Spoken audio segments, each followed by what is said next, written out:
In the grand expanse of Norse mythology, where gods battle monsters and mortals seek favor from divine powers, one tale stands out for its themes of loyalty, courage, and sorrow: the story of Hermod, often called Hermod the Brave.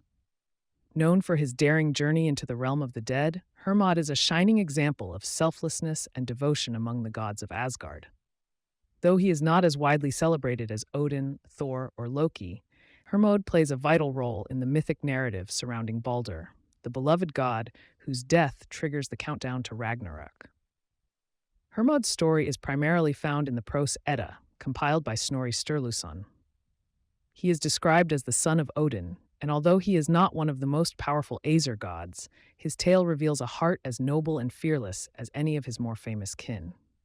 When Baldur is slain, struck down by a mistletoe spear through Loki's trickery, the entire cosmos mourns. Baldur's death is not just a loss, it signals the unraveling of peace among the gods and the approach of apocalyptic fate. In the wake of this tragedy, Frigg, Baldur's mother, pleads for someone brave enough to ride to Helheim, the land of the dead, and negotiate Baldur's release from the goddess Hel. It is Hermod who volunteers without hesitation. His resolve sets him apart, and his journey becomes one of the most poignant quests in Norse lore. Mounted on Sleipnir, Odin's eight-legged horse, Hermod embarks on the perilous ride to the underworld. Sleipnir, capable of traveling between realms, gallops with unmatched speed as Hermod descends into the misty, cold depths of Niflheim, eventually reaching Helheim after 9 nights of riding. His passage through these realms is symbolic. It represents a spiritual journey, crossing boundaries between life and death, the known and the unknown. When Hermod arrives in Hel's domain, he finds Baldur seated in honor beside Nanna, his faithful wife who had died of grief upon hearing of Baldur's death. Hermod delivers his plea to Hel, asking for Baldur's release so he may return to Asgard. Hel agrees, but on one condition: every living and unliving thing in the cosmos must weep for Baldur. If the entire world mourns, she will let him go. Hermod returns to Asgard with this message, and the gods immediately spread the word, and mourn they did. Gods, men, beasts, rocks, and trees. All wept for Baldur except one being, a giantess named Thok, believed to be Loki in disguise. Her refusal condemns Baldur to remain in Helheim until the end of days.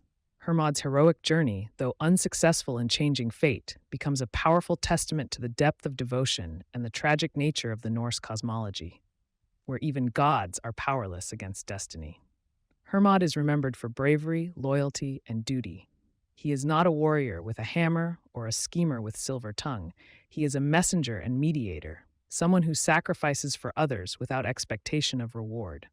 His willingness to confront the cold, lifeless underworld for the sake of his fallen brother resonates with themes of brotherhood, grief, and unwavering commitment. In some interpretations, Hermod is also seen as a psychopomp, a spiritual guide who bridges the world of the living and the dead. He symbolizes transition and the bravery required to face the final journey. In a mythology filled with epic battles and monstrous foes, Hermod's story is refreshingly quiet and emotionally profound, a heroism rooted in compassion, not conquest. Though not as widely worshipped or represented in surviving artifacts, Hermod has a legacy in modern depictions of Norse myth. He occasionally appears in literature, games, and media as a noble figure connected to Baldur's fate. For practitioners of Norse paganism or Asatru, Hermod may be invoked during rites of passage, remembrance, or times when strength is needed to face emotional or spiritual darkness. Hermod's tale underscores a key theme in Norse mythology, that even the gods cannot escape fate, but courage in the face of futility still holds power. His ride to Hel is not a failed mission. It is a shining moment of grace, proof that even in the face of cosmic sorrow, there are those who will go to the ends of the world for love and loyalty. In the tapestry of myth, Hermod weaves the thread of compassion. He reminds us that true bravery is not found only on the battlefield, but in the quiet acts of kindness, in journeys taken not for glory, but for hope.